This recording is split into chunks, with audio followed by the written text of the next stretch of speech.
disponibilidade. Obrigada, Ricardo, Obrigado. por aceitar o convite. Nós estamos a gravar a sessão, não se importa, pois não, Ricardo? Nada. Muito obrigada.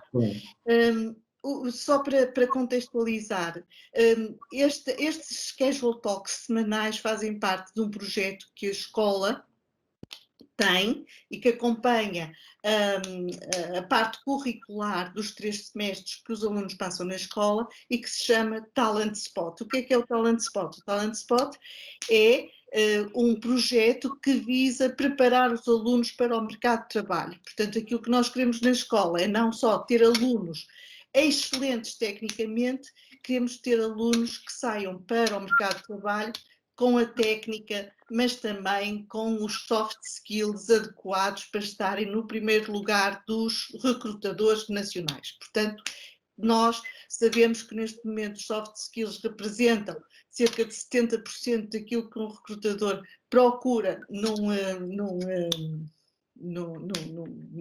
futuro profissional de contrato. Portanto, nós estamos a preparar os nossos alunos para também poder ter essa vertente comportamental e de competências pessoais. Como é que nós fazemos isso? Nós temos 3 objetivos: o desenvolvimento pessoal, o reforço de competências e a empregabilidade. O desenvolvimento pessoal através de apoio personalizado, com entrevistas sobre o curso, sobre dúvidas, sobre preparação de CVs, sobre apoio. Portanto, tudo isso pode ser tratado numa entrevista pessoal. O reforço de competências, que é isto exatamente que nós estamos a fazer agora, o reforço de competências através de podermos proporcionar estas partilhas de experiências, de percursos de carreira, de podermos disponibilizar para os alunos este tipo de convidados que vêm falar sobre aquilo que é a profissão e o que é que esperam de futuros profissionais, que é isso. E nós convidamos tanto profissionais de hospitalidade e de hotelaria e da restauração, como também convidamos outros profissionais de outras áreas que achamos têm pertinência para o futuro profissional. E depois temos a empregabilidade. A empregabilidade é nós prepararmos os nossos alunos a trabalharem bem as plataformas de empregabilidade, como as OSCs, os LinkedIns, para estarem atentos, para poderem ser criativos até na forma como apresentam a sua candidatura. E, portanto, tudo isto é trabalhado neste projeto. Nós também trabalhamos os talentos dos alunos, queremos que os talentos dos alunos sejam colocados também ao serviço daquilo que eles serão no futuro como profissionais. E por falar nisso, vou fazer mais uma vez aqui, e os alunos da escola já estão fartos de ouvir falar disso, mas a Joana já se está a rir, mas eu vou falar outra vez, e a Rafaela também. Acabamos de formar a nossa primeira banda de música, os Silver Spoons, que está a fazer um sucesso imenso e que dentro de pouco tempo, Ricardo, pode dar ali uma música ao flow ou ao misto, se achar que tem qualidade. Claro. E, passando isto, eu só vou fazer uma breve apresentação do Ricardo e depois deixo ao Ricardo para fazer a sua apresentação pessoal, para fazer a sua apresentação profissional que ele tem para nos dizer. Vamos ter depois ao final, como é habitual, um tempo, 15 minutos, 20, de perguntas e respostas, que vai ser o mais interessante com certeza. Vamos ver o que é que suscita. E terem os microfones desligados, por favor. Quem quiser fazer perguntas pode partilhar no chat, que eu leio as perguntas, ou então pôr a mão no ar e fazê-lo diretamente. Passado, pronto, estas recomendações, o Ricardo, eu sou muito suspeita porque gosto muito dele, já trabalhei com ele, já fomos colegas de trabalho, no duro, não é? Já passamos muitas coisas juntos. O Ricardo vem de o histórico do Ricardo, a carreira do Ricardo não começa em hotelaria nem em restauração, mas aí eu já não digo mais e só digo que admiro muito o Ricardo como empreendedor de restauração, e ele sabe disso, e é um exemplo para todos nós de coragem por ter construído a empresa que tem, e deixo a ele agora, apresentar-se, fazer a sua apresentação e conversar connosco, está bem? Muito obrigada. Eugénia, muito obrigado. Antes de mais, obrigado pelo convite e por essa generosa apresentação. Obrigado à Escola de Hotelaria do Porto por me convidarem e queria cumprimentar todos aqueles que estão a assistir. Eu,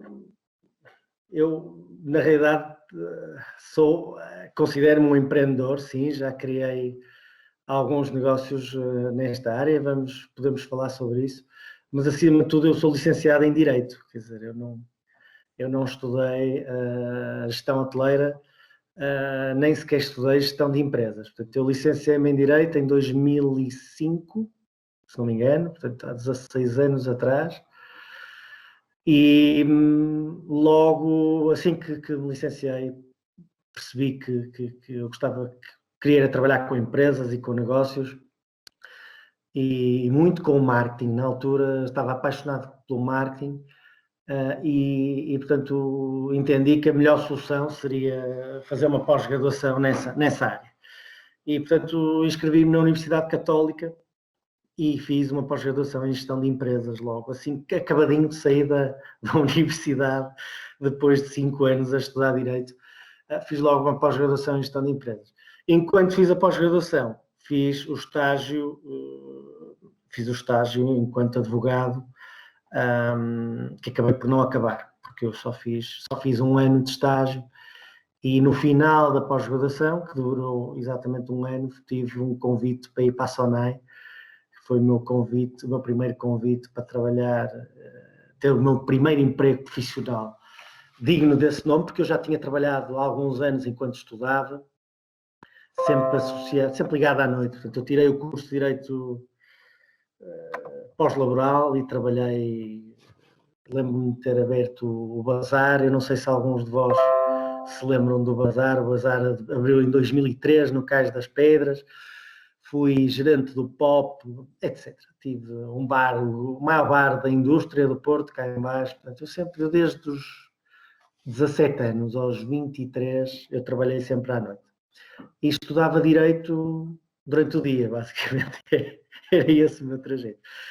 Portanto, o meu primeiro convite foi para ir para a Sonai, numa fase em que o Porto Palácio tinha sido todo remodelado, tinha havido um grande investimento da Sonai Capital, o engenheiro Belmiro tinha uma paixão por aquele hotel, como a Eugénia sabe, que era a diretora do hotel na altura, e eu fui para essa organização gerir eventos, e foi o meu primeiro contacto com o mundo profissional e com uma organização organizada, passa a expressão. Entrar na Sonai foi de facto uma experiência que me permitiu organizar as ideias e perceber um pouco mais o que é o mundo profissional organizado. A partir daí fui crescendo na organização. Não sei se estão-me a ouvir. Eugénia, está-me a ouvir? Sim. Não? Estou a ouvi-lo. Eu deixei de ver a sua imagem. Não, fui eu que tirei a câmera, mas estou a ouvir. Pronto, e depois fui crescendo dentro dessa organização, portanto, estive na Sonai mais 5 anos, se não me engano. Depois fui para a África do Sul, viver 1 ano, sempre a trabalhar com hotelaria. Desta vez já não na operação hoteleira, mas na promoção hoteleira. Nós promovíamos os hotéis de outras empresas, de outras pessoas.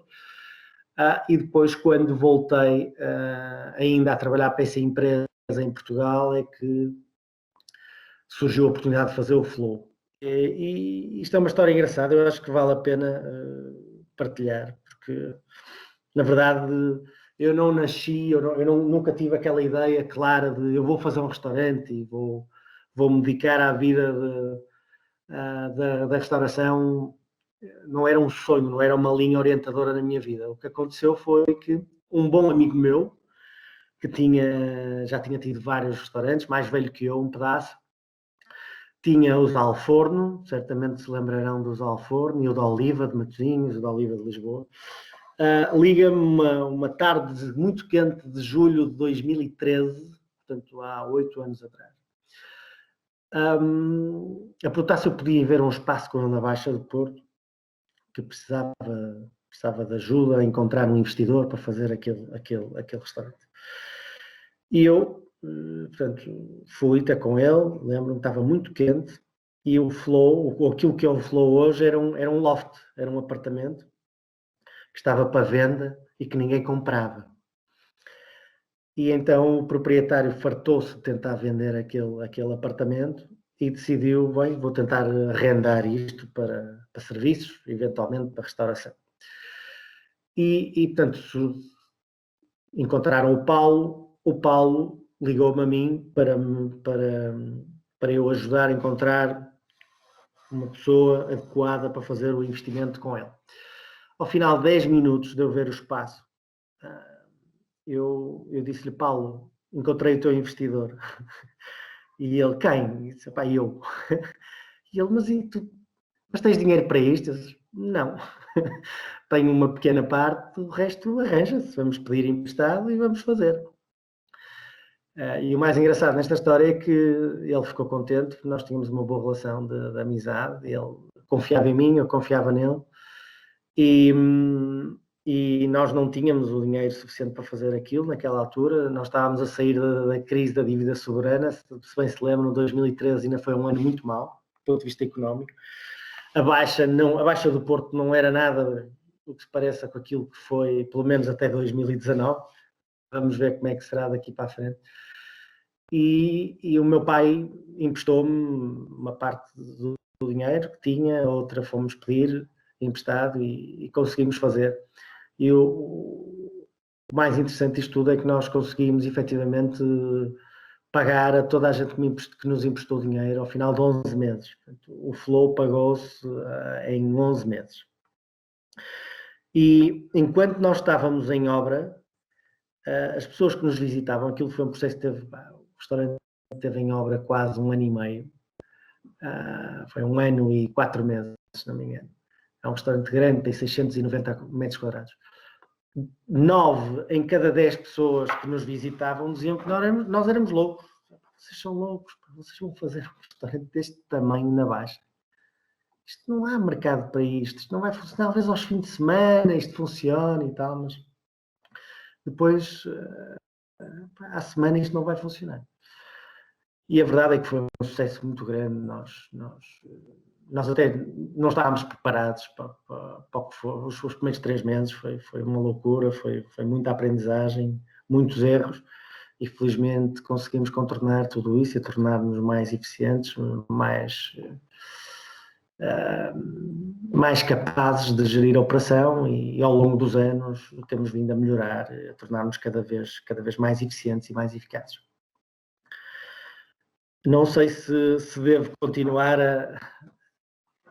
a explorar depois o que fiz a partir daí.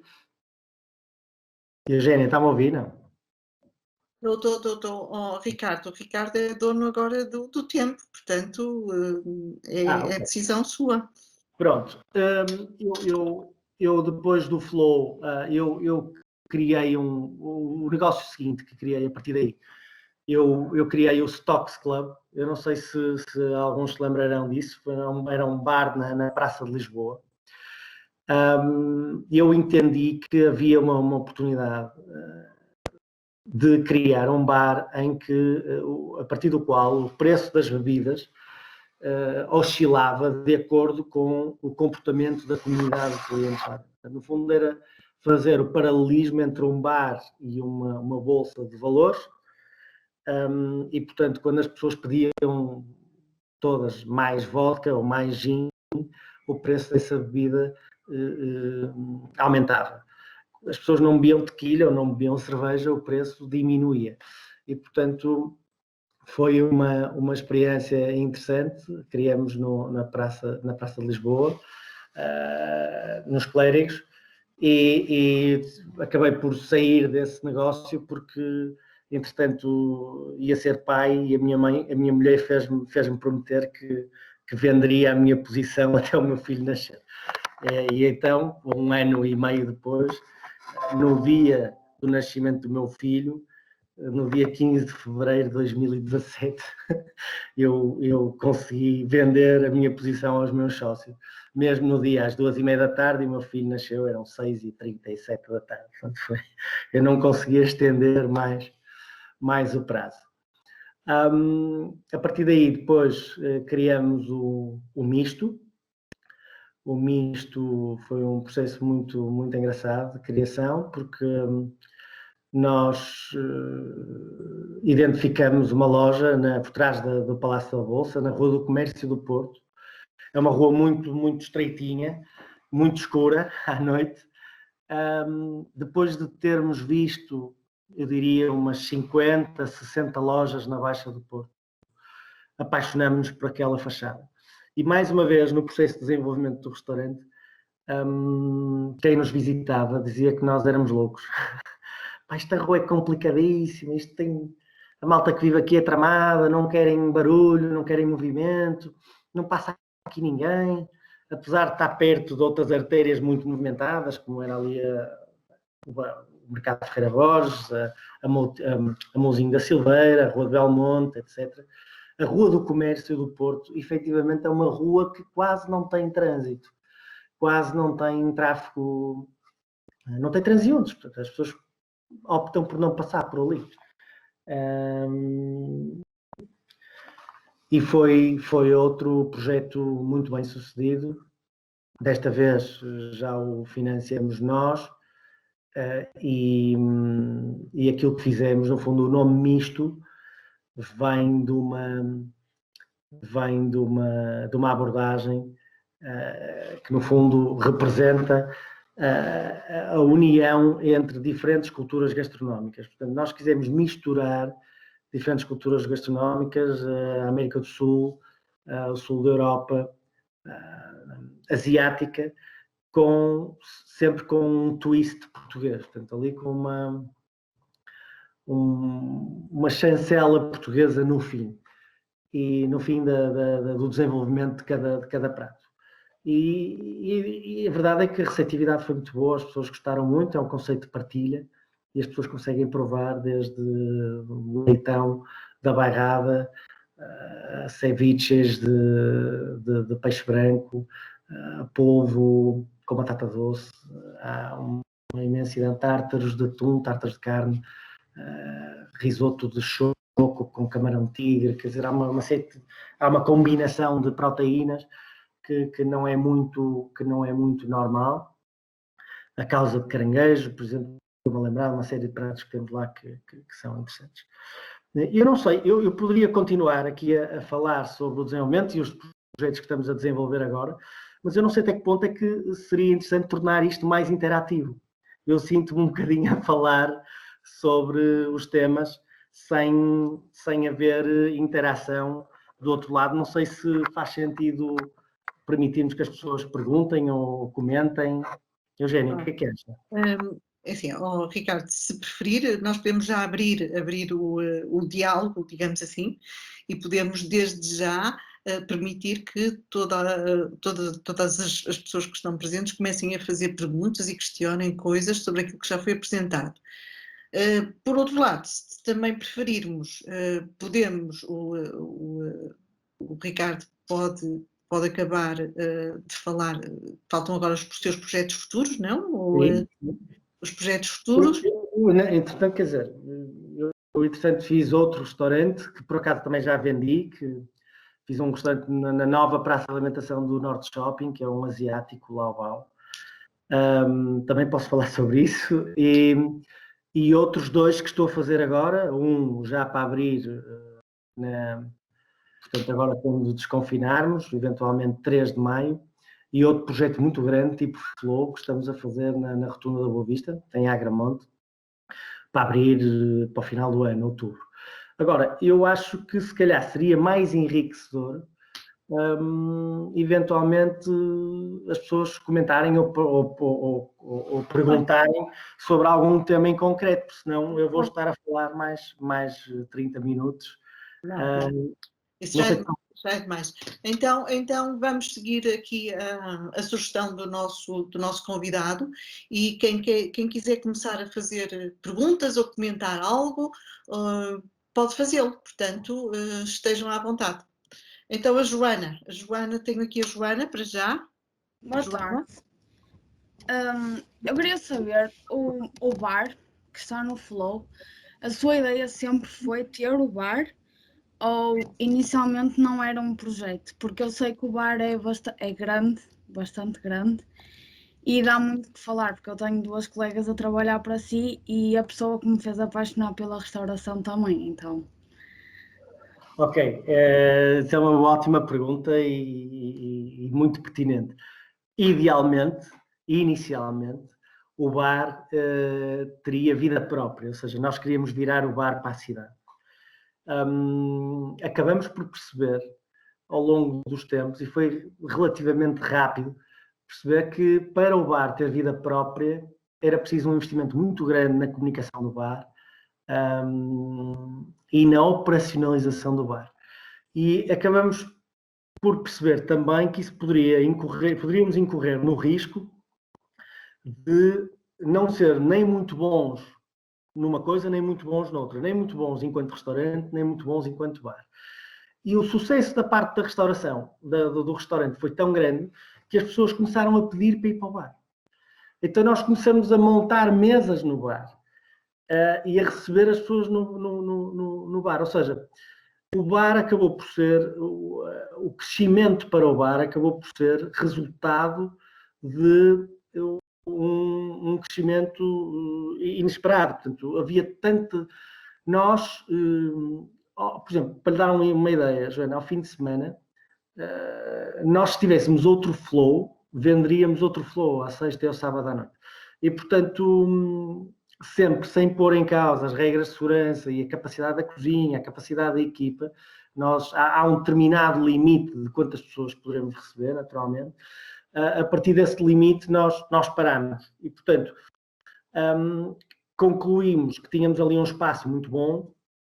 As pessoas valorizavam o bar. Porquê? Porque era mais dinâmico, estava próximo do DJ, estava próximo do bar, tem sempre mais gente a entrar e a sair, e há muitos clientes que procuram isso, procuram essa dinâmica, essa exposição, e portanto pediam especificamente, olha, eu quero uma mesa no bar ou ao balcão. E portanto aquilo que era a nossa ideia inicial de receber as pessoas depois do jantar, as pessoas ficarem a beber um copo, a música, a aumentar um bocadinho, acabou por cair por terra e acabou por se tornar outra zona do restaurante com um ambiente ou com uma dinâmica diferente. E foi isso que aconteceu. Relativamente às pessoas que disse que trabalhavam comigo, posso saber quem são? É a Laura, a Susana e a Érica. A Laura, a Susana e a Érica, muito bem. A Érica portanto, a Laura e a Susana estão na sala. Sim. E a Érica, que foi professora delas. Foi a minha professora. Sim. A Érica é manager do Flow. Sim.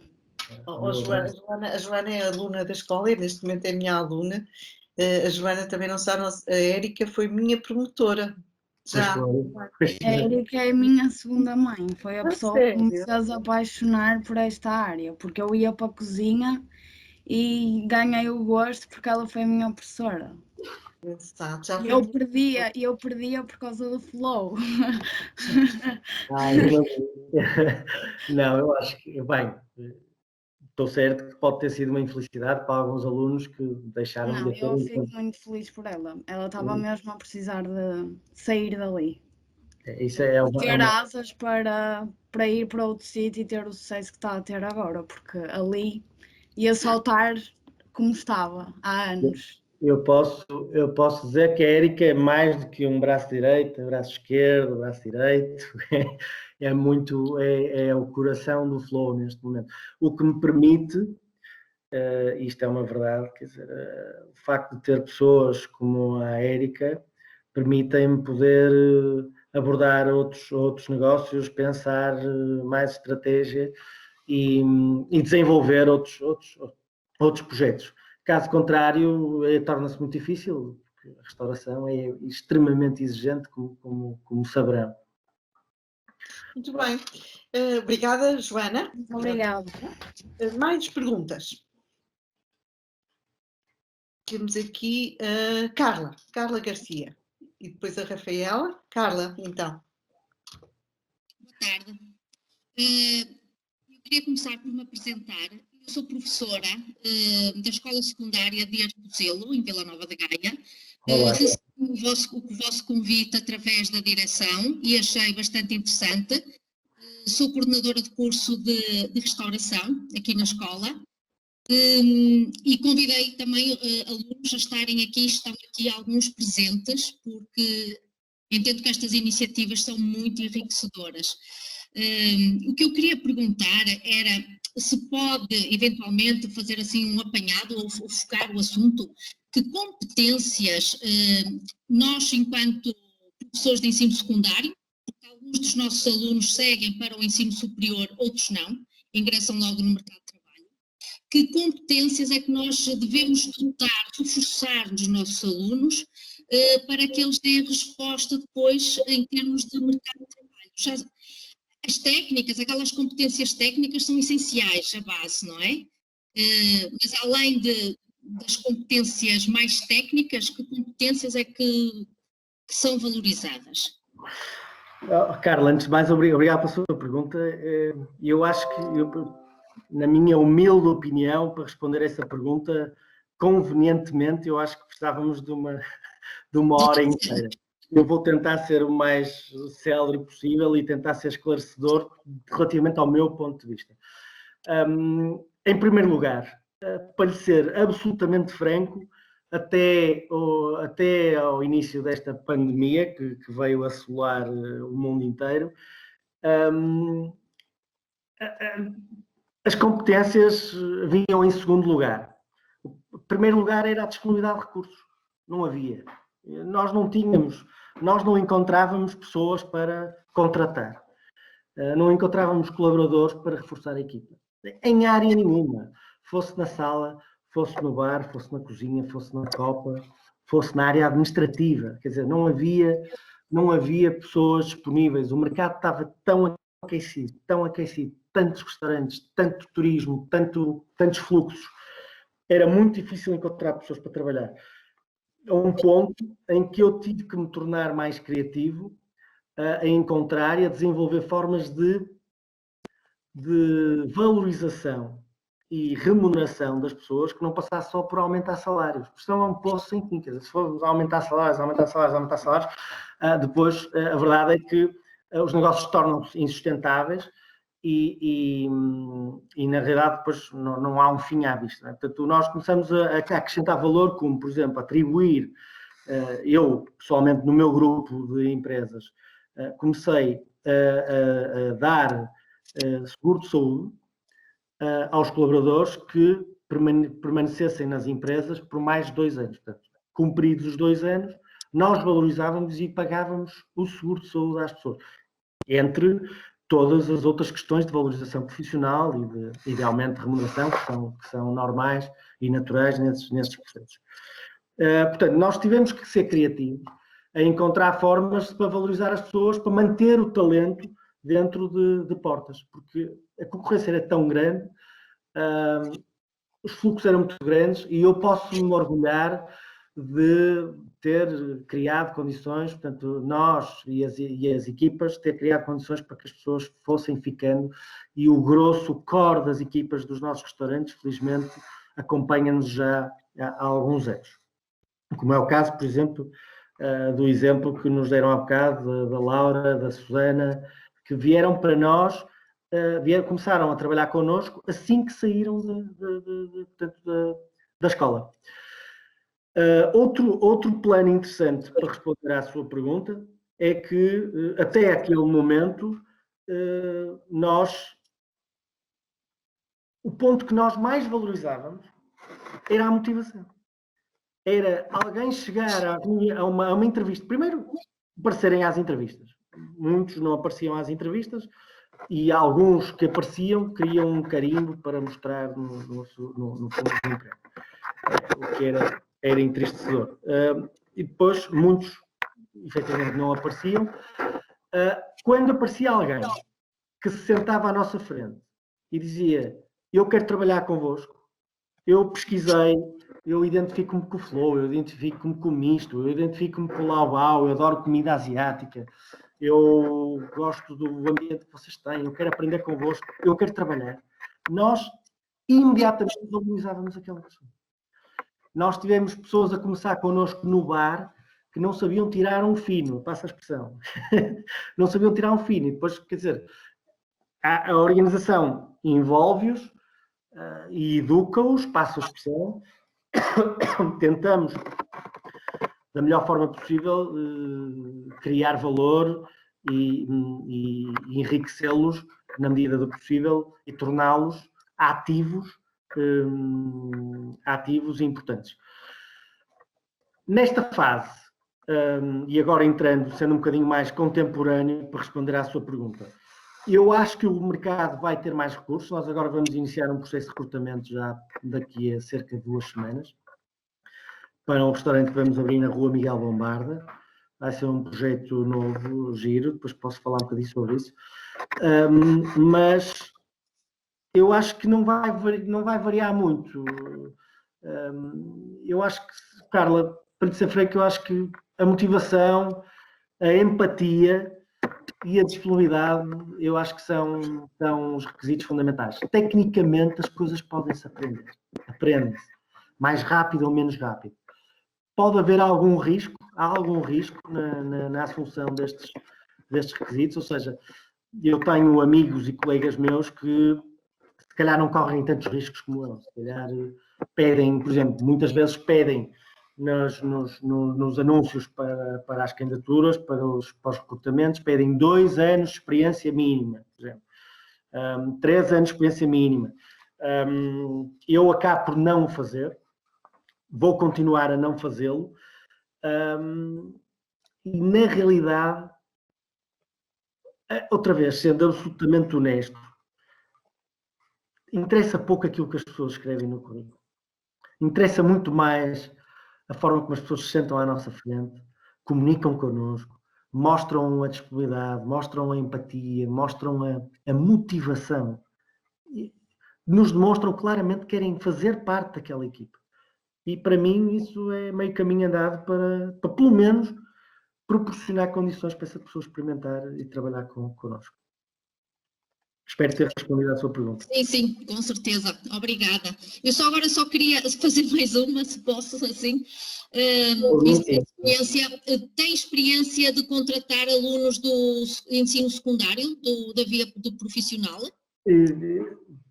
Olha, eu não sei, eu acho que já devem ter trabalhado comigo, e entre todos os negócios eu devo ter contratado mais de 500, 600 pessoas ao longo destes anos. A maior parte deles vêm referenciados ou por escolas de hotelaria, ou então vêm referenciados de outros negócios do mesmo setor. Concretamente, não me lembro de nenhum caso em específico de alguém que tenha vindo do secundário.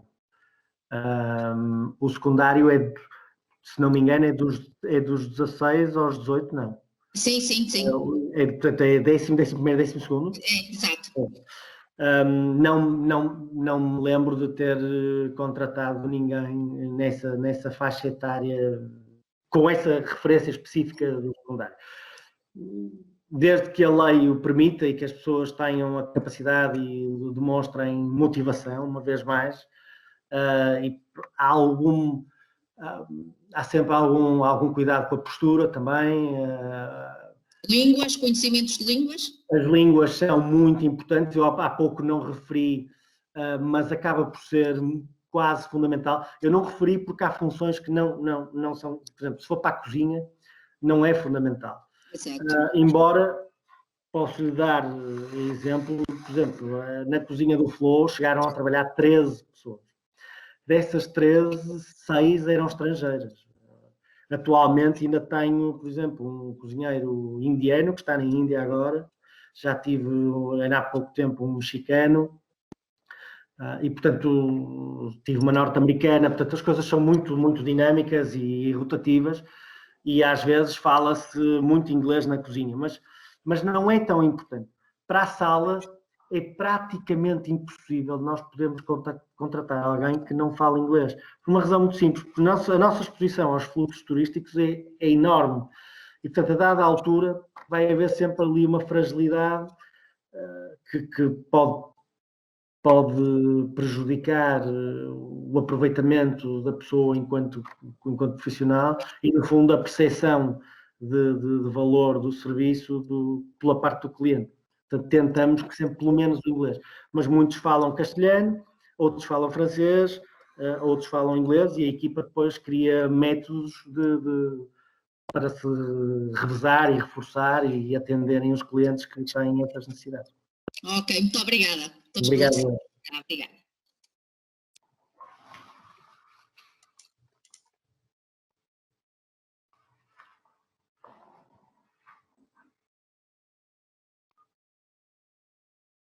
Eu não estava a ser ouvida. Rafaela, é a sua vez. Boa tarde, eu sou Rafaela, estou no curso de GRB agora, GRB 20 na Escola do Porto. Eu queria perguntar para o Ricardo mencionou 2 vezes Boabau. Sim. Não, eu mencionei Laubau. Ah, Laubau. O Boabau é dos meus sócios do Laubau. Portanto, os donos do Boabau juntaram-se comigo e criamos o Laubau. Fiz-me entender? Fez. Está a falar do Greg nesse caso? O Greg, a Natalie, sim. Conheço o projeto, acho incrível. Tenho muitos colegas que trabalham em Lisboa, os que fizeram abertura em Barcelona, e eu daqui no Porto que eu nunca consegui ir, porque estava sempre ao barrote até a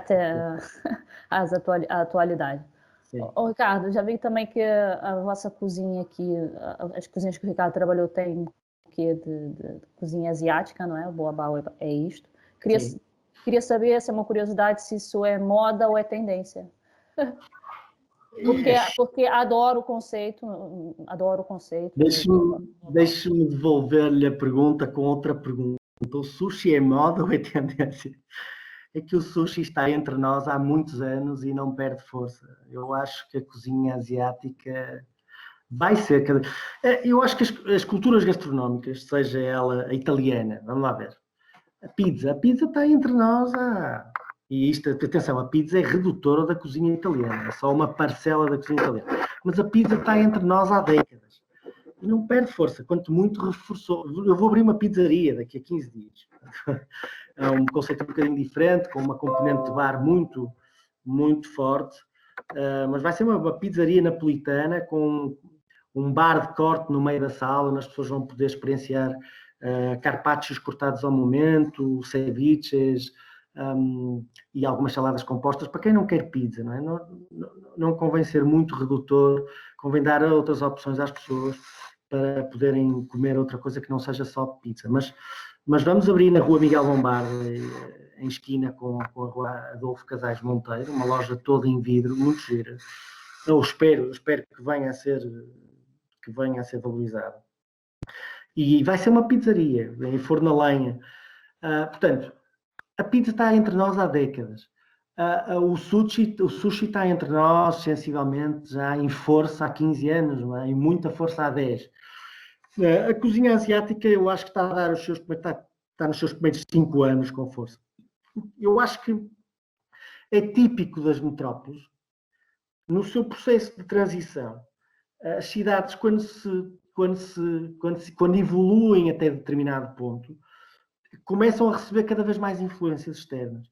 Há mais etnias, há mais gente, há mais turistas, portanto, há mais espaço para receber mais conceitos. Portanto, eu acho que a diferenciação entre tendência ou moda ou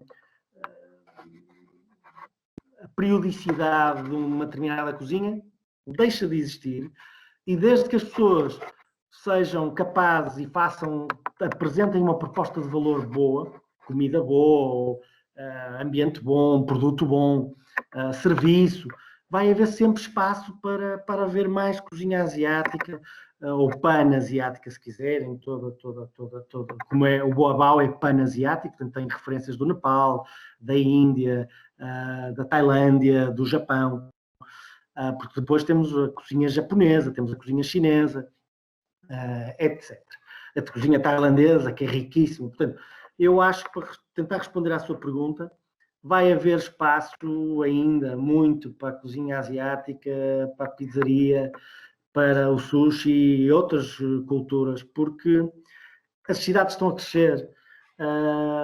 Para além das cidades estarem a crescer, o turismo está a crescer e, portanto, há sempre espaço para valorizar, desde que os negócios acrescentem valor de uma forma ou de outra, sejam disruptivos com aquilo que já existe.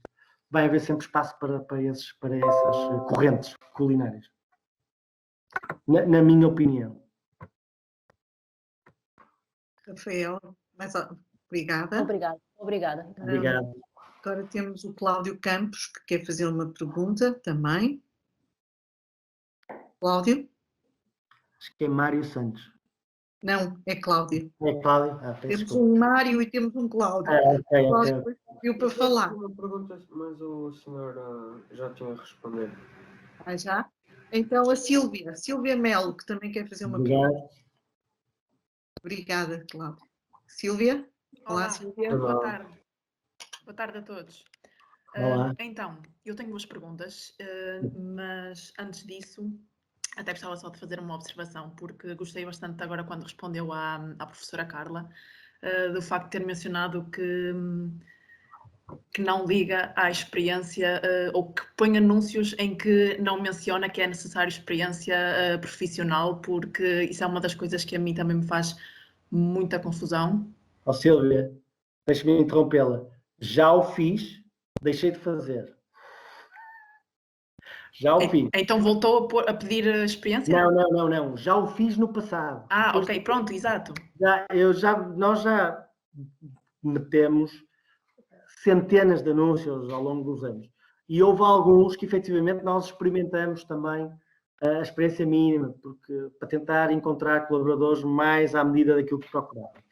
Mas eu acho que não foi por aí, não resultou, eu acho que esse tipo de obstáculo não acabou por não produzir efeito nenhum. Sim, exatamente. E eu só queria fazer esta observação, porque eu tenho precisamente essa mentalidade, e eu própria estou num trabalho em que concorria a um anúncio que tinha um X período de experiência. Eu disse, não, eu acho que consigo fazer, vou-me candidatar.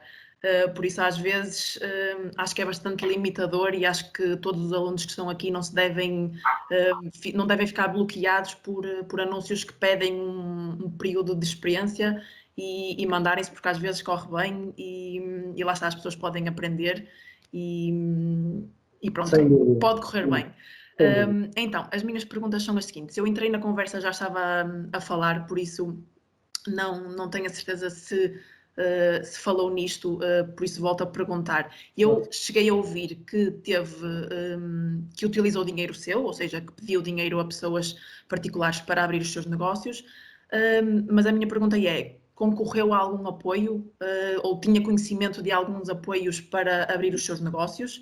E depois a segunda pergunta é se sentiu alguma dificuldade com burocracia para abrir os seus restaurantes, ou seja, pronto, se sentiu que era difícil ou se é um processo fácil. E pergunto isto porque é o meu objetivo, é ter um negócio meu no futuro, e queria saber se é um obstáculo ou se é ultrapassado com facilidade. Excelente pergunta, Sílvia. É outro tema que acho que poderíamos organizar uma talent spot só para este tema. Olha, em primeiro lugar, eu tenho que responder por fases. Eu vou tentar ser breve, para não amassar muito e não amassar o público. No Flow foi o meu primeiro negócio pessoal. E o meu sócio naquela altura também não estava a atravessar um bom momento financeiro e, portanto, pediu ajuda, e nós acabamos, entre a ajuda que tive do meu pai e a ajuda que tivemos de outros parceiros, conseguimos angariar o suficiente para fazer o projeto. O misto, por exemplo, o negócio que fiz, o Stocks, foi com outros sócios, capitais próprios. O misto foi, mais uma vez, com capitais próprios. O Laobao, o asiático, foi com uma parte de capitais próprios, outra de capitais alheios. Portanto, houve uma parte que foi emprestada, neste caso concreto pelo banco.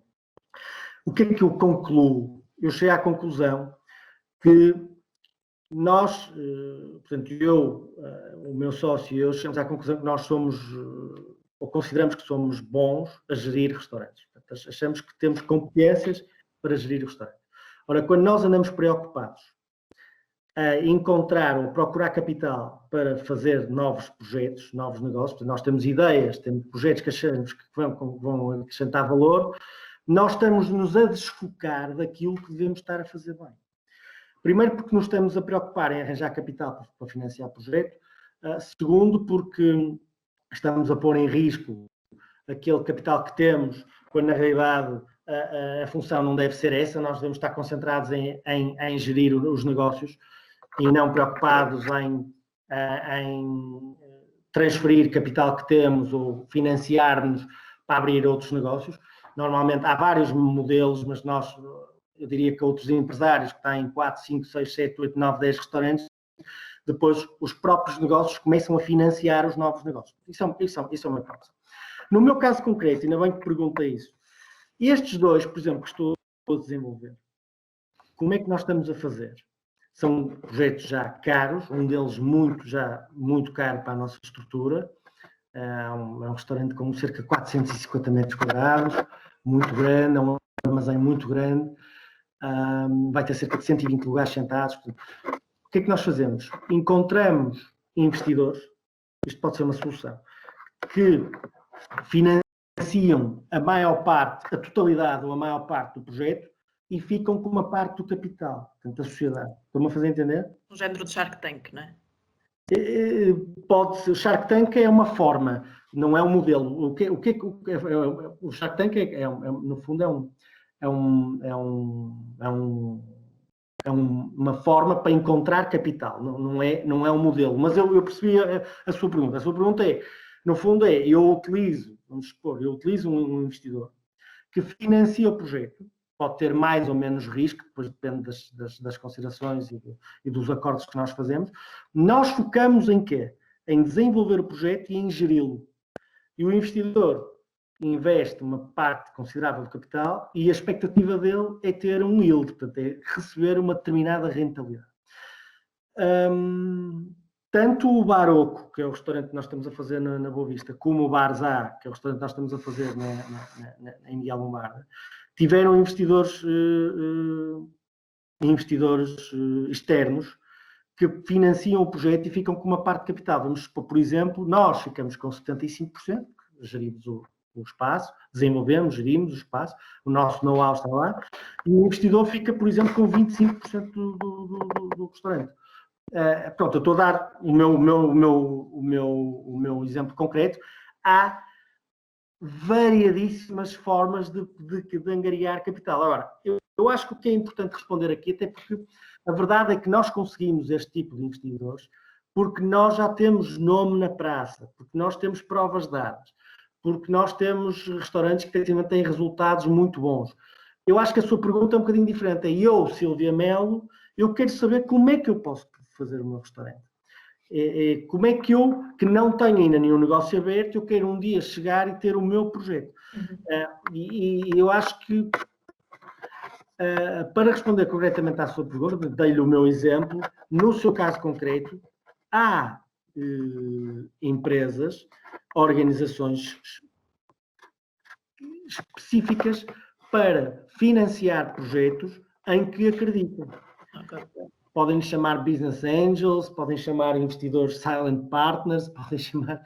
Há inúmeras formas de encontrar sociedades que, quando acreditam num projeto, financiam-no, sem que a Sílvia até tenha que incorrer em risco concreto da sua esfera pessoal, ou seja, sem que tenha que pôr em causa o seu património, ou tenha que se atravessar, vou usar um termo muito corrente e universal relativamente a isto. Portanto, outra forma mais simples e a mais antiga de todas é a banca. Quer dizer, nós vamos à banca e apresentamos um projeto.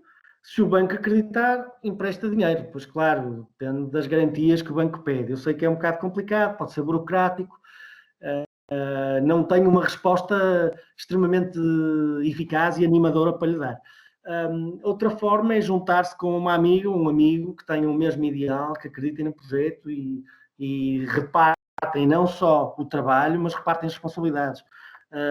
Portanto, há inúmeras formas e abordagens que se podem fazer para conseguir criar e levantar um projeto. Tem que haver uma ideia, tem que haver motivação e a partir daí há inúmeros caminhos para chegar ao resultado final. Eu não sei se me fiz-me entender. Sim, mas, por exemplo, a nível de burocracia, por exemplo, de licenças, essa parte da burocracia já não estava a falar a nível financeiro, mas de ter o espaço e começar... Do ponto de vista processual, há uns anos atrás foi criada uma figura nova que se chama licenciamento zero. E pode ser uma figura muito utilizada para projetos relativamente pequenos, que não impliquem alterações substanciais aos imóveis. Se tem, imagino, um imóvel que era uma clínica dentária e quer fazer daquilo um restaurante, se calhar vai ser um bocadinho difícil. Ou não, até pode nem ser nada difícil.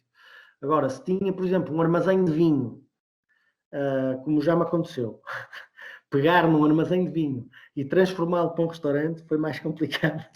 Mas normalmente os arquitetos ajudam com isso, ou os engenheiros ajudam com as questões processuais. Gostava de ser mais prático nesta resposta, Silvia, mas ao longo dos anos tive sempre ajuda. Nessa matéria tive sempre ajuda, nunca fiz nada sozinho. Ok. Obrigada, Ana, mesmo. Nada, obrigado.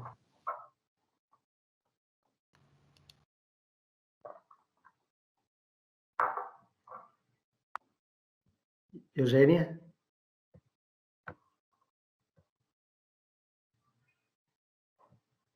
Eu acho que... Eu não sei se a professora Eugénia estará com alguma dificuldade, mas se calhar avançávamos com... Não, o microfone ligado. Peço desculpa, eu desligo o microfone e ligo e a câmera. Portanto, aquilo que eu queria dizer é que antes de... Eu tenho 3 perguntas para fazer, mas depois deixo para o fim. Mas tenho aqui uma aluna que, através de mensagem, e quando o Ricardo mencionou que os CVs são muito pouco olhados em termos de conteúdo, não é? Quando quer recrutar uma pessoa e que valoriza muito mais a atitude quando conhece a pessoa pessoalmente e aquilo que ela transmite e diz e tem desejo de fazer, ela então pergunta: o que é que se deve pôr num currículo para chegar até essa altura, não é? Porque não, e a pergunta é muito... Chegar até estar à frente do recrutador. O que é que se põe, então? O que é que, na sua opinião, o que é que lê? E eu acrescentaria mais uma coisa. Quanto tempo é que demora a ler um currículo? Eu pessoalmente, eu leio o currículo. Os currículos, normalmente, neste setor, não são muito extensos. Eu acho que, por defeito, as pessoas acabam por não ser muito descritivas nas funções que desempenharam, nem nas competências que desenvolveram. Eu acho que o melhor conselho que eu posso dar, efetivamente, é pôr a verdade.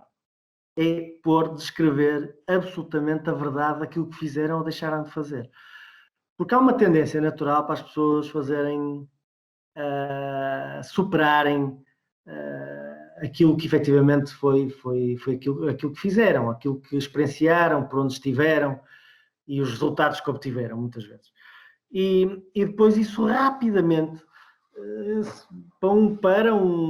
quando o interface, quando um interlocutor é experiente e já lidou com muita gente, é relativamente fácil de perceber se aquilo vai corresponder à verdade ou não. E eu acho que o melhor conselho que posso dar à pessoa que faz essa questão é pôr a verdade. E se a primeira não for ouvida, ou não for lida, ou não tiver resposta, insista mais 1 ou 2 vezes até se fazer ouvir e até ser chamada. Porque, eventualmente, na vida de uma empresa, vai chegar um momento em que aquela pessoa vai ser ouvida. Porque é tão dinâmico, as oportunidades aparecem, eu estou a falar por mim, pela minha realidade, é tão dinâmico, há tantas oportunidades, que mais tarde ou mais cedo, essa pessoa vai ser chamada para ser ouvida e para demonstrar efetivamente aquilo que quer, a atitude que tem e de que forma pode contribuir. Portanto, mais tarde ou mais cedo isso vai acontecer. Muito bem, e eu vou pôr o nome da pessoa que me esqueci de mencionar, que foi a Danila, que fez a pergunta. Temos agora o Mário Santos, que também tem uma pergunta, portanto, Mário, por favor. Olá, viva. Eu sou neste momento estudante na Escola de Hotelaria do Porto, em Gestão de Restauração e Bebidas. Tenho um passado ligado à restauração e muito focado no passado na restauração tradicional portuguesa. E estive aqui liciado e admiro desde já a audácia de ter investido numa área muito exigente, que só os melhores é que ficam, porque é um mercado muito competitivo. E tendo ouvido falar dos projetos com várias gastronomias, se não sente necessidade de abrir um restaurante com um espaço mais dedicado à gastronomia portuguesa, mais focado nos sabores, se este fluxo de turismo que deve voltar a seu tempo, se não sente, por quem visita, a procura desses mesmos sabores. Essa é a minha pergunta. Mais uma vez, ainda bem que abrimos o espaço a perguntas, porque eu fico muito contente de fazerem as perguntas que têm feito. Acho que são perguntas muito relevantes. Relativamente à sua pergunta, Mário, o nosso chefe executivo, portanto, nós temos um chefe de cozinha que é comum a todos os restaurantes. Portanto, ele é a figura máxima da criatividade e do desenvolvimento de produto relativamente às emendas e no fundo, ao produto que nós vamos disponibilizar ao cliente. O Rui, chama-se chefe, portanto o nome dele é Rui Mingatos. O Rui está-me sempre a desafiar, Ricardo, nós temos que fazer um restaurante de cozinha tradicional portuguesa, porque eu tenho tanto para dar nessa área. E eu não tenho dúvidas nenhumas, eu sei que eu acho que vai chegar a oportunidade. Agora talvez não seja o melhor momento, mas vai chegar o tempo de talvez criarmos um restaurante de cozinha tradicional portuguesa na Baixa do Porto, em que nós consigamos dar a provar os valores da nossa gastronomia, e já muitos o fazem. Eu acho é que poderá haver espaço para fazê-lo um bocadinho mais à nossa imagem. Se calhar, porque eu acho que há muitos restaurantes de cozinha tradicional portuguesa que têm muito boa comida, mas depois se calhar não são tão bons no ambiente que criam. Os serviços são bons, certamente que são bons, mas poderá haver outra abordagem, outra perspectiva relativamente ao serviço, à música, ao ambiente, à decoração. Portanto, acho que a cozinha tradicional portuguesa não tem que ser sinónimo de paredes de granito e cortinas de tecido, quer dizer, de veludo. Eu estou a ser um bocadinho dramático. Pode ter um ar mais cosmopolita, não é? Mais sofisticado. Pode haver outro tipo de predicados que ajudem a criar um conceito que dê a mostrar, não só aos turistas, mas à nossa comunidade, uma nova página da cozinha tradicional portuguesa. Eu estou-me a lembrar, por exemplo, já houve colegas meus que o tentaram fazer. Por exemplo, estou-me a lembrar do Tripeiro. O Tripeiro, ali ao lado do Coliseu, foi um restaurante que foi ressuscitado por um grupo de pessoas, de empresários que têm vários restaurantes bons, juntaram-se e criaram o Tripeiro, e infelizmente o Tripeiro não foi assim tão bem recebido. Aliás, acabou por fechar já antes da pandemia, portanto, no início de 2019. Mas, mais uma vez, não quero, com esse exemplo, dizer que não há espaço. Eu acho, na minha perspectiva, há espaço. Acho que há espaço para fazer um restaurante de cozinha tradicional portuguesa, e na Baixa, concretamente, ou não, ou fora dela, com muito sucesso. Acho a sua ideia... Eu não tenho dúvida nenhuma, sabe? Porque no espaço que eu tinha, que estava fora do Porto, tínhamos turistas a visitar o espaço, já pela sua história, e queriam autenticidade e valores, e e referências e história, eram esses os valores. Pronto, deixo aqui o desafio, juntamente com o chefe Rui. Rui Mingueira. Exatamente. Obrigado. Okay. Obrigada. Cláudio, o Cláudio tem outra pergunta para fazer, sou eu agora. Queria fazer uma pergunta. Boa tarde a todos. Olá. Sou da Escola Secundária de Canelas, sou do curso de Restauração e Bar. Por acaso tem algum tipo de adaptação para pessoas com limitação? Porque nós vamos a muitos restaurantes e vemos que não há adaptação para certas pessoas, com pessoas que não, como é que é dizer? Posso, por exemplo, não sei se está a referir a mobilidade reduzida, é isso? Sim, ou com surdez, não consegue falar. Não, Cláudio, é uma pergunta pertinente e nós temos, efetivamente, por exemplo, o Flow é um restaurante devidamente equipado para mobilidade reduzida, relativamente a outras incapacidades. Eu não me lembro de todo o período, enquanto empresário, ter tido uma visita de uma pessoa surda. Estou certo que poderá ter acontecido. Agora, imagino que essas pessoas se tenham feito acompanhar de pessoas que ajudaram e que, no fundo, fizeram com que a refeição pudesse ter acontecido com normalidade. Mas valorizo a pergunta e terei que pensar um pouco nessa possibilidade. Não sei se respondi à sua pergunta. Sim. Muito obrigado. Nada, obrigado, Cláudio. Obrigada, Cláudio. A Joana quer fazer outra pergunta? Sim, por favor, desculpem. Eu queria perguntar, em relação aos novos projetos que está a fazer, já está a haver seleção de recrutamento? Não, para já um deles que é já, nós calculamos abrir final de abril, início de maio, vai depender também de quando nos deixarem, parece que será a partir do dia 19 de abril. Um deles, sim, vamos muito brevemente começar o processo de seleção e recrutamento, embora as chefias já estejam identificadas. Nós por defeito nosso, nós quando abrimos um espaço levamos sempre connosco pessoas primeiro que nos conheçam, que saibam trabalhar connosco, em quem nós confiemos e que confiem em nós também, para, no fundo, abrir o projeto e, portanto, a chefe de sala, o chefe de cozinha, já são funções que já estão ocupadas. Agora, bar, sala, cozinha, pizzeiros, ainda não, vai haver espaço. Mas vai ser colocado em plataforma?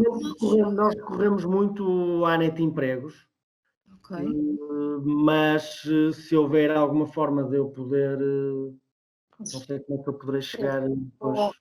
Joana e Ricardo, eu peço desculpa por estar a interromper, mas nós podemos facilitar depois e podemos, através de mim, podemos agendar até uma futura apresentação só para alunos que estejam interessados ou que estejam em concurso, e porque fazemos isso e já fizemos, e portanto podemos perfeitamente, Ricardo, se estiver disponível. Do meu lado, totalmente. Muito gosto em recebê-lo para apresentar esses projetos e as oportunidades que poderão existir para os nossos alunos, está bem?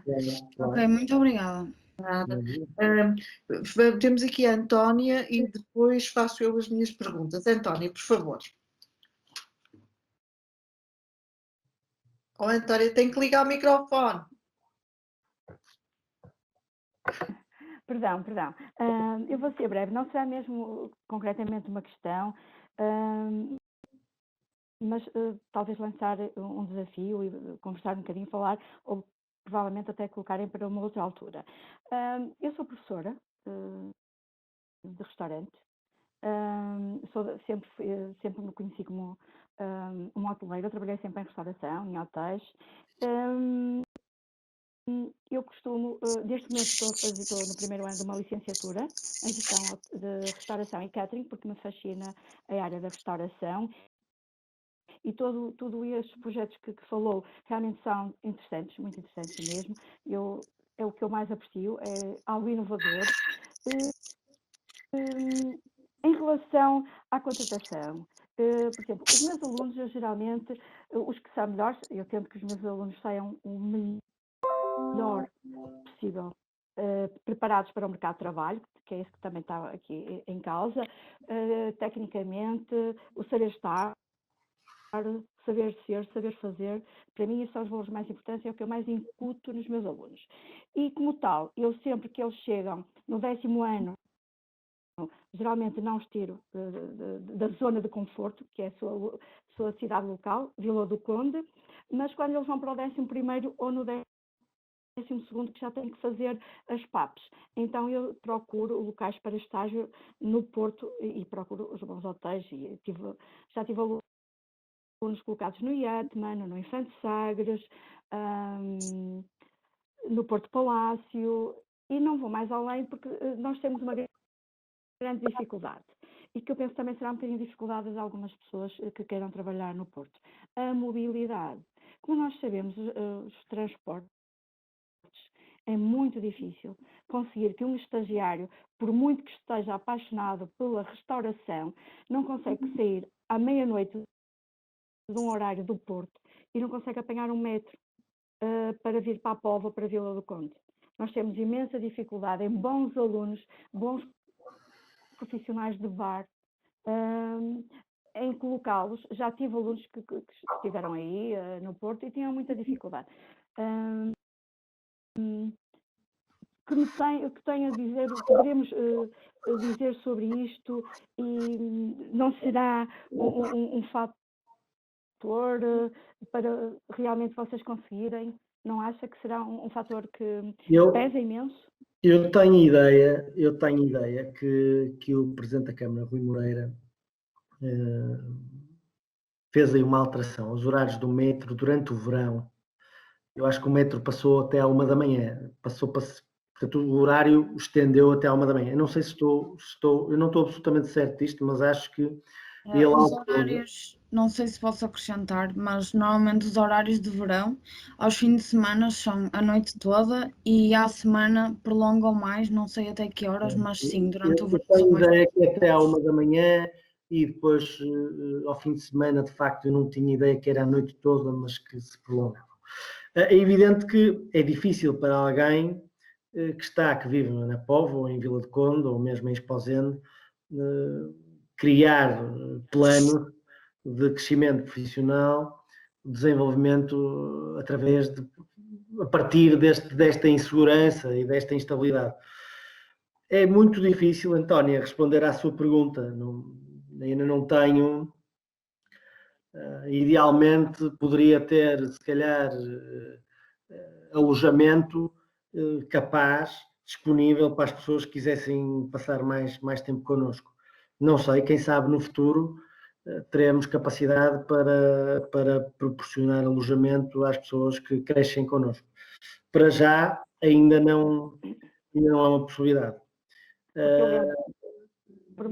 Peço desculpa ter interrompido. Eu lembro-me que, por exemplo, quando a Sopete abriu, há uns anos atrás, tinha alojamento e ia buscar pessoas a Braga, às zonas longe, por exemplo, e para trabalhar num Iatman, mesmo para quem queira mesmo trabalhar, por exemplo, quando eu trabalhava no Novotel, depois passou para o Grupo Axis, eu pensei em ir trabalhar antes de começar a dar formação, eu pensei em ir trabalhar para o Iatman. Era de todo impossível. Ou temos carro próprio, ou é impossível se trabalhar, ou querer ir mais além.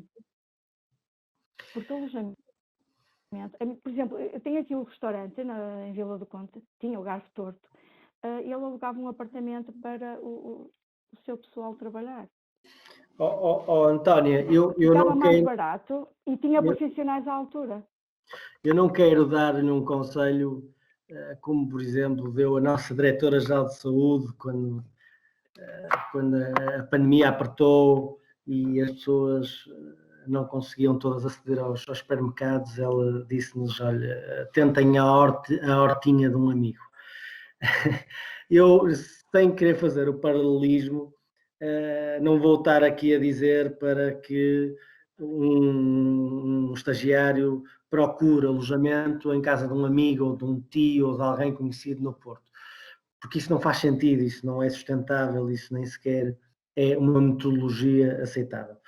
Mas a verdade é que quando os impedimentos existem. Portanto, não é muito fácil contrariar esse impedimento. Efetivamente, para pessoas que são da Póvoa de Varzim, ou de Vila do Conde, ou de Espinho, isto sem querer discriminar o Sul, porque no Sul também portanto, a Sul do Porto também há interessados em estagiar nas unidades de referência do Porto, vai sempre existir esse impedimento. Portanto, eu não consigo, à minha escala de empresário local, resolver ou apresentar soluções para isso.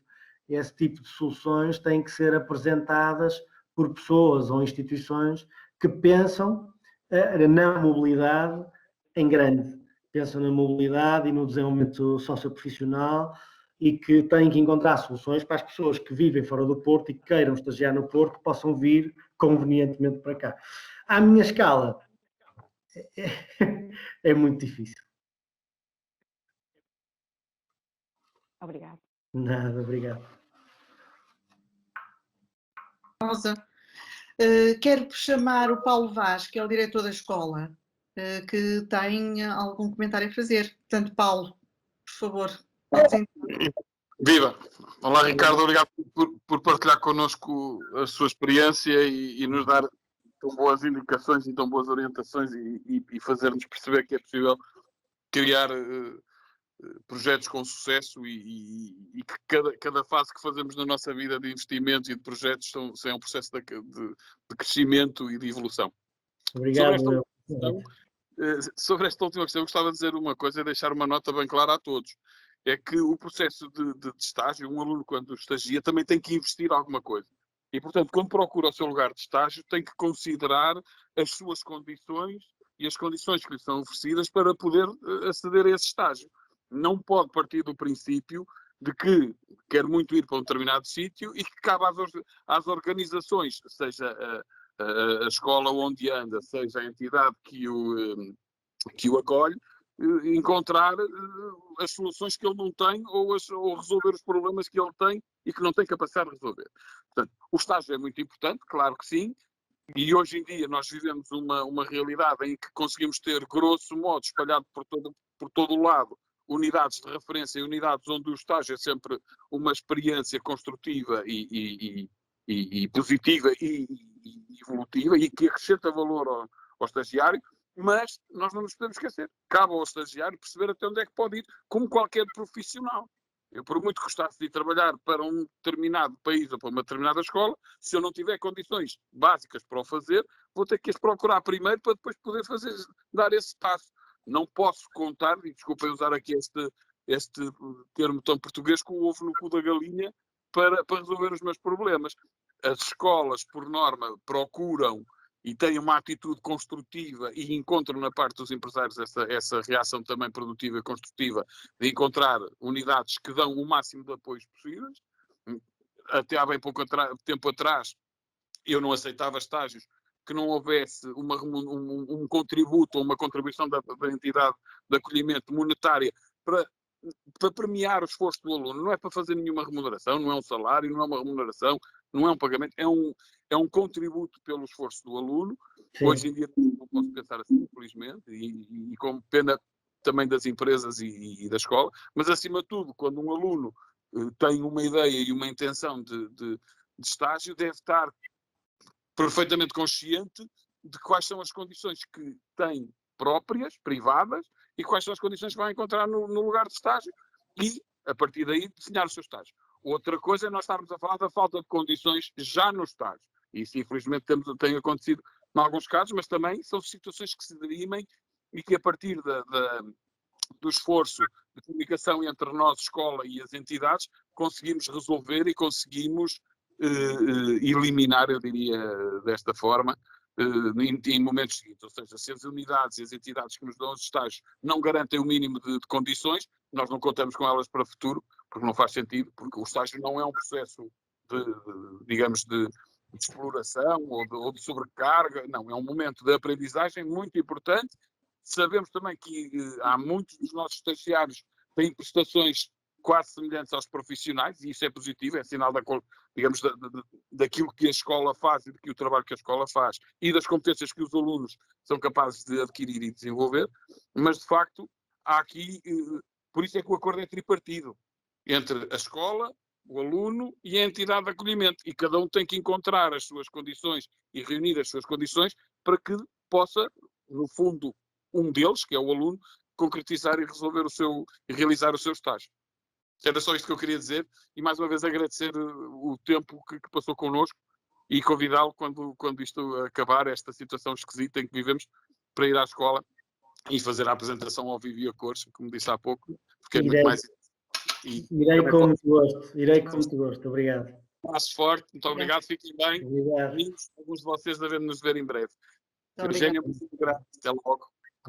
Obrigada pela tua intervenção. Muito obrigada. Eu agora não resisto a fazer as minhas perguntas, está bem? Porque as tenho aqui desde o princípio e não resisto. E a primeira pergunta que eu quero fazer, e que é uma questão que sempre nos interessa e temos falado muito nela, até nas aulas de restauração e bebidas, é nós temos sempre duas equipas num restaurante, a equipa da cozinha e a equipa da sala. A equipa da sala, como é que se posiciona? Como é que nós... Eu espero não estar a fazer nenhuma pergunta difícil, não é? Não estar a fazer uma pergunta difícil, mas na minha opinião, e efetivamente, eu outro dia li, não sei se conhece um artigo do Guardian que eu li há muito pouco tempo, em que questionava exatamente isso. O papel do chefe de mesa, onde é que o papel... Como é que vocês, no conjunto dos vossos restaurantes, nos vossos... como é que vocês valorizam esse papel? Se a minha pergunta até faz sentido, porque até pode não fazer sentido nenhum. Até pode não fazer sentido. Eu sinto que nós precisamos outra vez, porque aquilo que nós conhecíamos do antigamente, do chefe de mesa, que tinha aquela figura que era respeitada por todos, tem de algum... Pronto, não preciso dizer mais nada. A minha primeira pergunta era esta. Vou fazer as três de rajada, está bem? Okay. A segunda, que para mim é muito importante, é... Eu sou suspeita, gosto de restaurantes que sejam consistentes e gosto do restaurante em que eu vá e que tenha sempre, que saiba que vou encontrar sempre ou a mesma qualidade de serviço ou a mesma qualidade do produto que me é servido. E o Ricardo conhece, mas sou uma pessoa extremamente exigente e, portanto, gosto da consistência. Qual é o segredo da vossa consistência? Se nos pode transmitir como é que se atinge a consistência desta forma nestes projetos, comparativamente até a outros projetos que vieram a abrir na cidade e que não tiveram a consistência, nem tiveram o poder de ser ter uma longevidade, porque vocês já têm alguma, digamos assim, e aventuram-se noutras, não é? E depois, onde é que vão buscar, como é que vocês trabalham estes conceitos tão vitoriosos? São as três. Peço desculpa. Nada, vou tentar ser o mais célere possível. Não peço desculpa nenhuma, porque eu queria... Isso sim, em primeiro lugar, eu vou para responder à primeira. Eu quando cheguei a este negócio, eu cheguei com uma pessoa que já tinha negócios na restauração há 25 anos, sensivelmente. Quer dizer, eu cheio de ferramentas de gestão e de monitorização que trazia da SONAI, dos cursos, das pós-graduações em gestão e pós-graduação em marketing, etc., que fiz ao longo dos anos.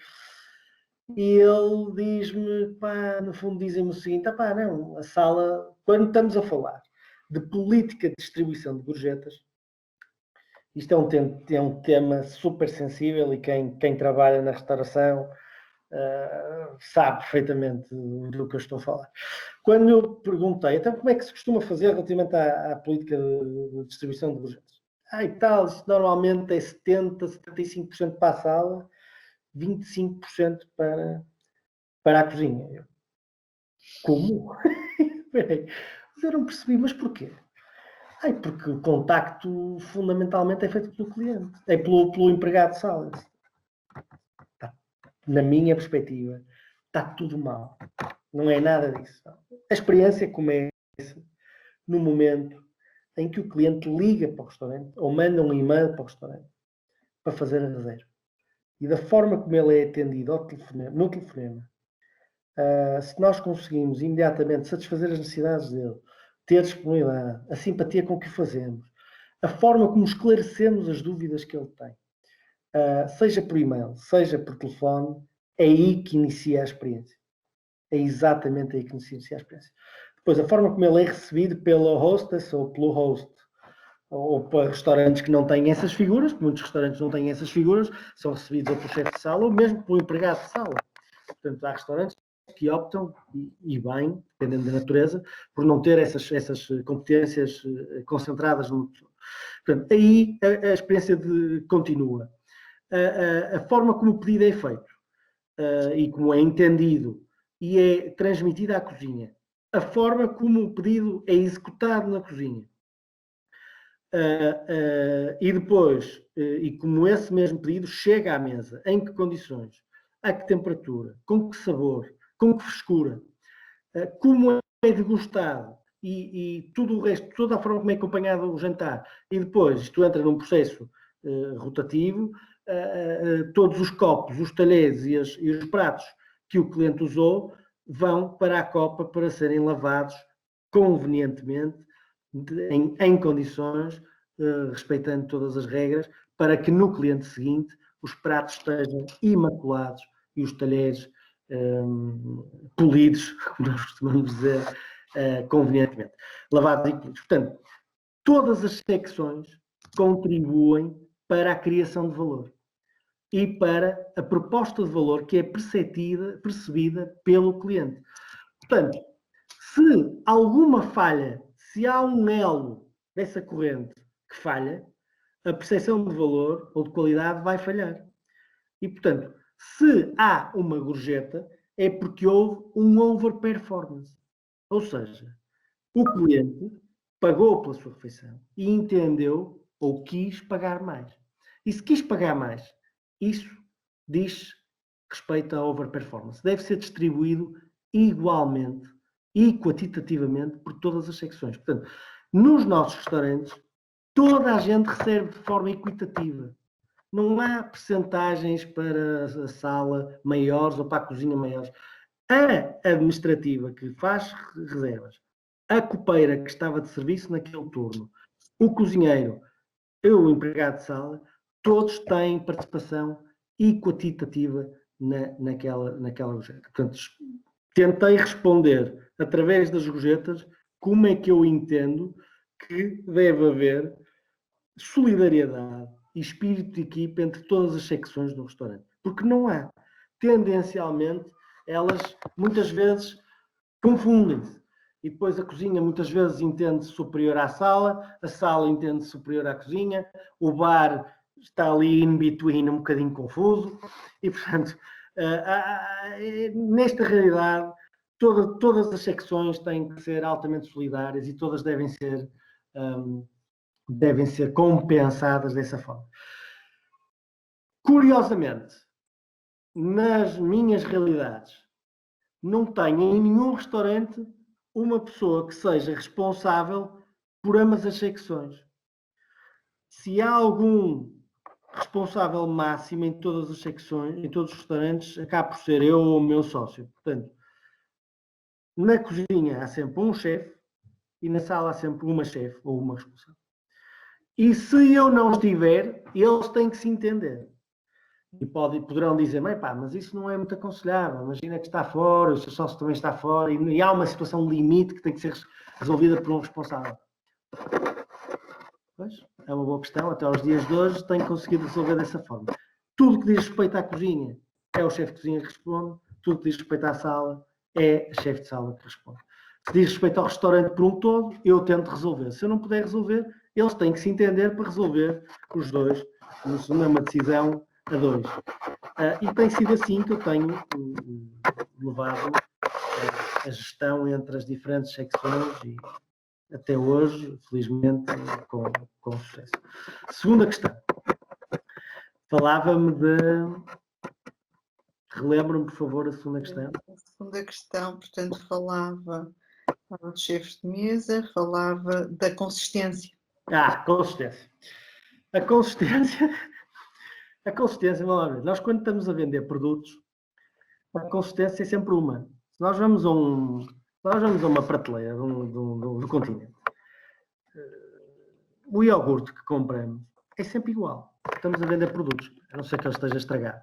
Pode acontecer que esteja estragado, mas é difícil. Se for acondicionado em condições, hoje em dia é cada vez mais difícil isso acontecer. Quando nós estamos a vender serviços, as coisas são um bocadinho diferentes. E porquê? Porque envolvem pessoas. Não é por acaso, isto parece que tem de ser muito sucinto. Quando nós vendemos produtos, nós temos que ter, no fundo, no marketing mix, diz-nos para termos atenção 4 coisas. O produto, a definição do produto, do preço, onde vamos vender o produto, portanto, os canais de distribuição, e a promoção. Como é que vamos promover esse produto? Quando nós estamos a vender serviços, podemos acrescentar mais 3 P's, os tais P's, que são as pessoas. Se a pessoa está... imaginem que morreu um familiar da pessoa que está a atender naquela noite. Ela não vai estar em condições. Ou que está com uma enxaqueca terrível. Ou que está constipada. Portanto, isso vai ter um impacto direto na prestação daquela pessoa. E, portanto, é preciso controlar isso tanto quanto possível.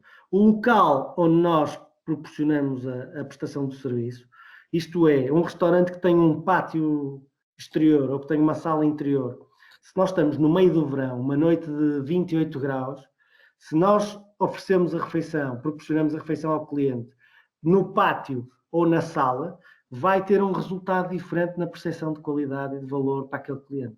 Portanto, o local onde é proporcionada a experiência tem um impacto na percepção de qualidade. E, por fim, o último P dos serviços são os processos.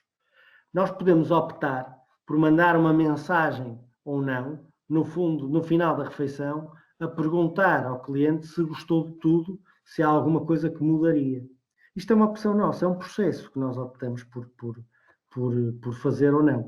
E esse processo, como outro qualquer, por exemplo, se um processo no início da refeição, se a cliente tem alguma intolerância alimentar. Mandamos uma mensagem para a cliente, sofre de alguma intolerância alimentar. Portanto, estes processos que as empresas optam por ter ou não, são processos que têm um impacto relevante na percepção da qualidade e do valor da experiência proporcionada. E, portanto, quando nós estamos a falar de pessoas, temos que ter atenção a tudo isto. É muito diferente de vender produtos. Um telemóvel ou um iogurte. A consistência faz exatamente um paralelismo.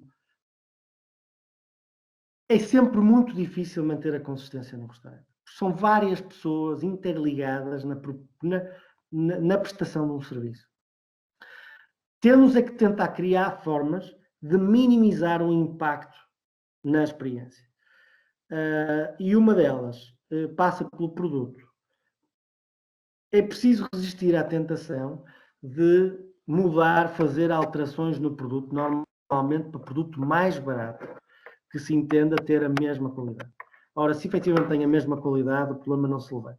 Mas acontece muitas vezes. Ou porque não é porque seja a ambição do promotor do negócio em ganhar mais margem, em ter mais rentabilidade. Muitas vezes o produto sofreu uma alteração no preço significativa que o promotor do negócio não quer transferir para o cliente.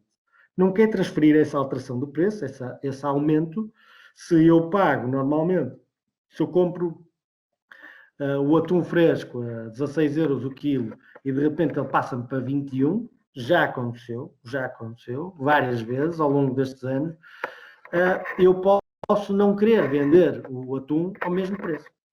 Ou então posso tentar usar um atum mais barato. Ora, se eu usar um atum mais barato, a probabilidade de eu estar a proporcionar um prato diferente é muito elevada. E isso acontece. E, portanto, nós, no nosso caso concreto, nós não tentamos nunca fazer isso. Não mexemos no produto. Nem que absorvamos, e é o que acontece, a diferença entre o produto mais caro e o preço que estamos a cobrar ao cliente. Portanto, logo aí conseguimos proporcionar consistência no produto. Outra questão fundamental é na metodologia e na consistência na confecção. Portanto, na confecção dos produtos, usar sempre a mesma metodologia, recorrendo às fichas técnicas e ao método de criação.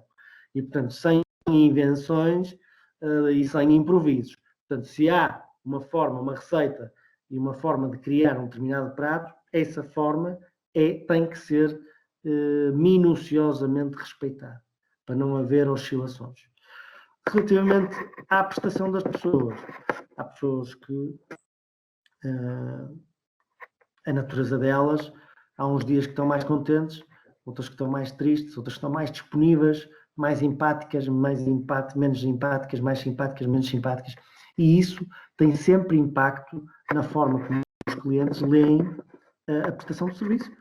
E é tentar minimizar essas oscilações e fazer com que as pessoas sejam o mais genuínas e autênticas possíveis. Acaba por ser, no fundo, aquilo que eu tento transmitir às pessoas que trabalham comigo, é que sejam sempre autênticas, genuínas e que recebam as pessoas com um sorriso.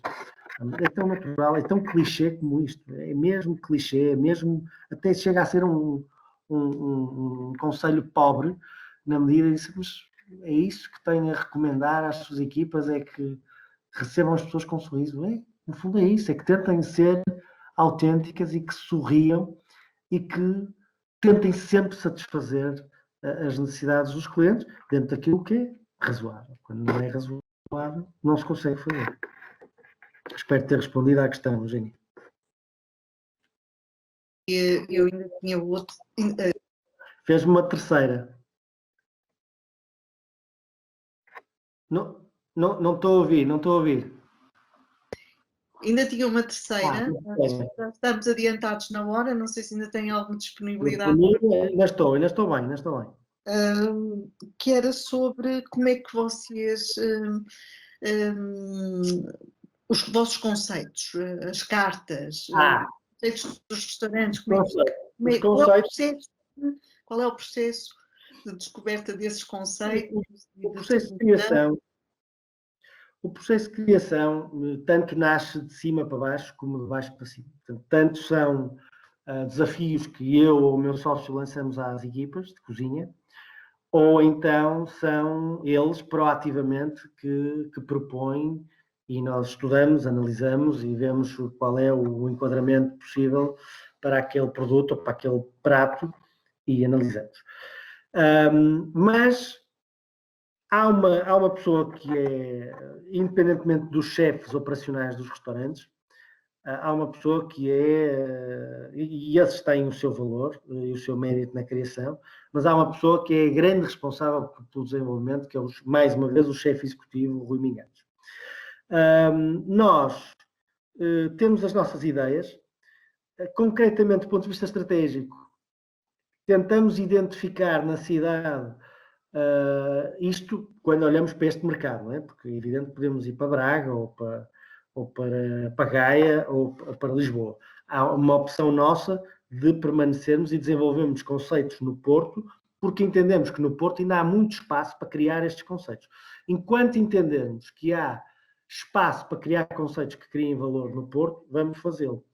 É evidente que as nossas experiências pessoais, as nossas viagens, são uma inspiração fundamental para chegarmos à conclusão de que há conceitos que podem funcionar melhor ou pior no mercado do Porto e adaptamos e depois entra aqui também uma parcela fundamental de criação, de capacidade criativa inspirada em modelos de sucesso que se vêem lá fora, porque efetivamente Nós vamos lá fora a grandes metrópoles como Londres, Paris, Madrid, e não só, Dubai. Eu estive no Dubai em novembro, vi coisas incríveis, vi restaurantes fantásticos.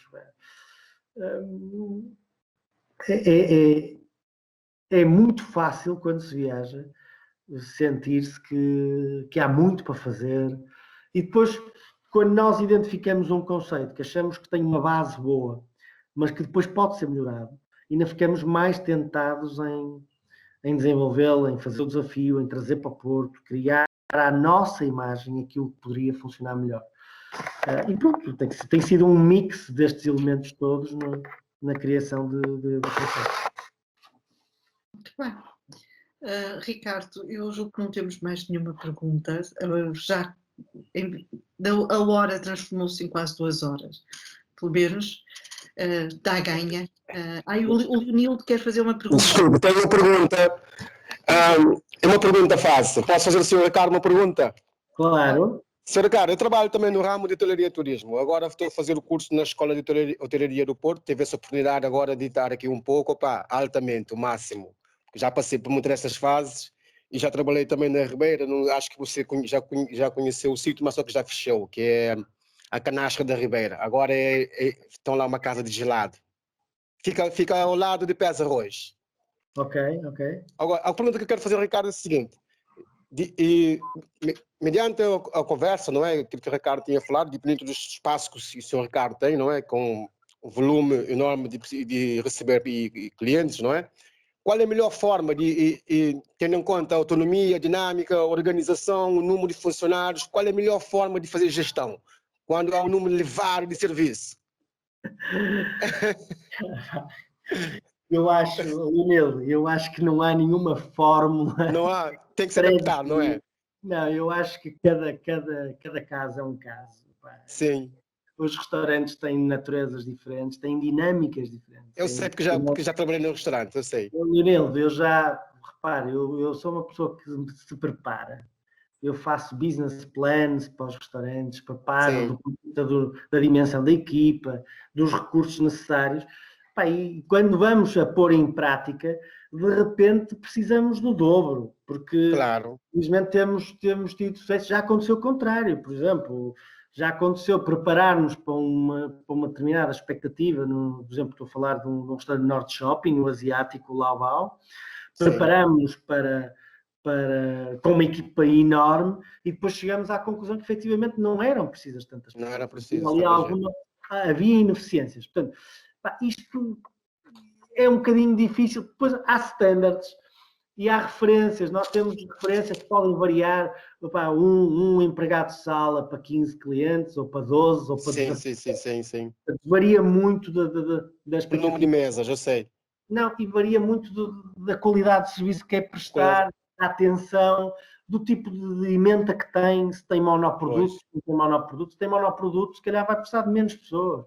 Se faz serviço, se tem serviço de vinhos, sommelier, se o serviço, se o pedido é só tirado pela mesma pessoa, se pode ser tirado de qualquer empregado de sala. Portanto, tudo isto tem relevância na fórmula final da eficácia e eficiência da equipa que nós queremos trabalhar. Portanto, varia de um sem fim de fatores que vão ser definidos à medida que se cria o negócio e depois quando se põe em prática dos fluxos e da afluência que temos. Ok.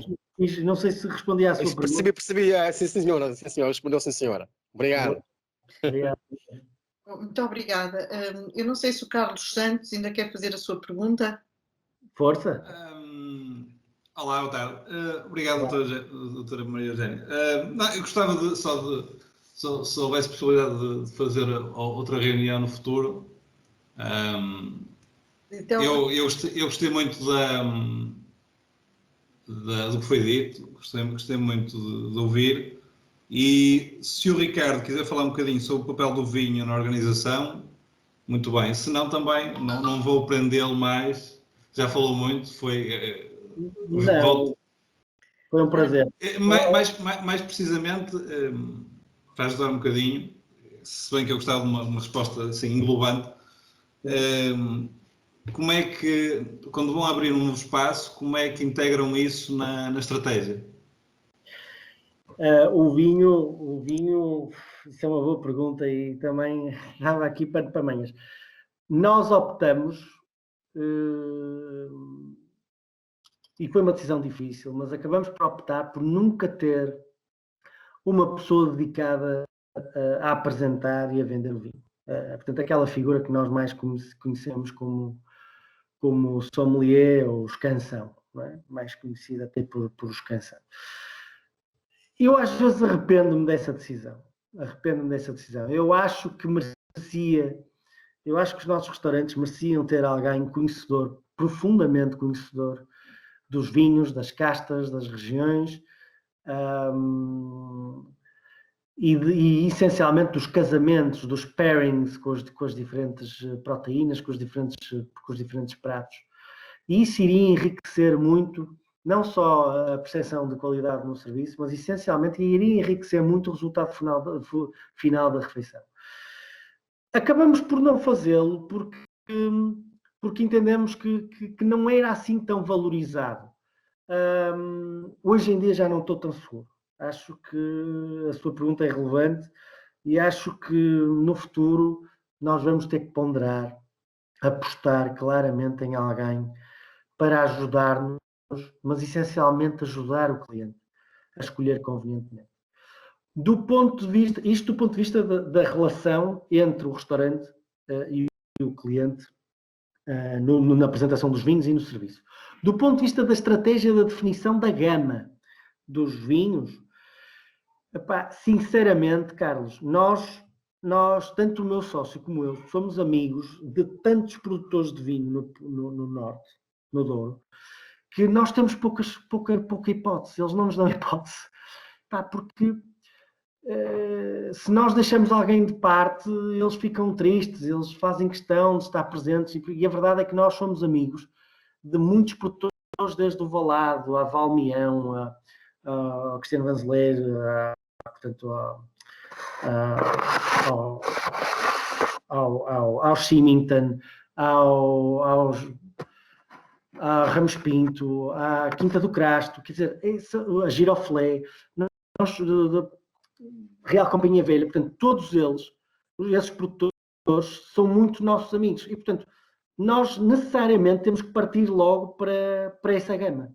Nós temos que ter esses vinhos, depois com maior ou menor intensidade. Os vinhos todos da Sograp, quer dizer, a Sograp tem sido nossa parceira em todos os restaurantes que criamos e vai ser agora ainda mais nestes dois.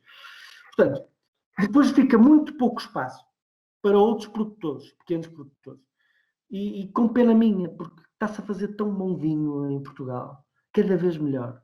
Produções pequenas, 3, 4, 5 mil garrafas por colheita, maravilhosas e que mereciam ter destaque em restaurantes como os nossos e outros da mesma categoria.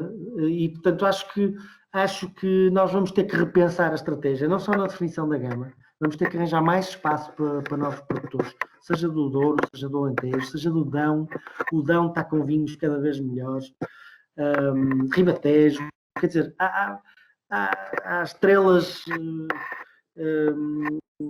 a aparecer todos os anos e que nós temos que ter isso em consideração. Portanto, para responder à sua pergunta, acho que efetivamente vamos ter que repensar a presença de um escansão nos restaurantes, ou pelo menos num ou dois deles, para proporcionar uma melhor experiência. Não sei se respondi à sua pergunta. Ricardo, obrigadíssimo. E pronto, reitero que gostava muito de aprender um bocadinho mais numa futura oportunidade. Digo isso também à doutora Maria Eugênia, obviamente, porque acho que foi muito enriquecedor e eu, pelo menos, gostava de ter um segundo, terceiro contacto com o Ricardo. Está bem? Com o risco de me repetir, mas isso todos nós nos repetimos. Estarei sempre disponível se acharem que eu posso... Não, mas foi muito interessante e eu acho que de facto o pairing é uma necessidade hoje em dia, se calhar. E eu ainda me lembro, já sou um bocadinho mais antigo, não é? E lembro-me a variedade de vinhos hoje em dia é relativamente esmagador. O nosso mercado é é talvez és mais competitivo do mundo, não é? Portanto, isso também é um fator importante. Obrigadíssimo. Obrigado, Carlos. Ricardo, eu agradeço imenso. Eu julgo que o Leonildo ainda tem a mão levantada, mas acho que não é mais nenhuma pergunta, pois não? Pronto. E já vai o adiantado da hora. Passamos aqui 2 horas e passávamos com certeza mais 2 ou 3. Eu pelo menos ficava aqui mais tempo se fizéssemos um intervalo para jantar, com certeza, não é? Mas de qualquer das formas, Ricardo, primeiro fica o convite e com certeza fica aqui a vontade de o ouvirmos mais.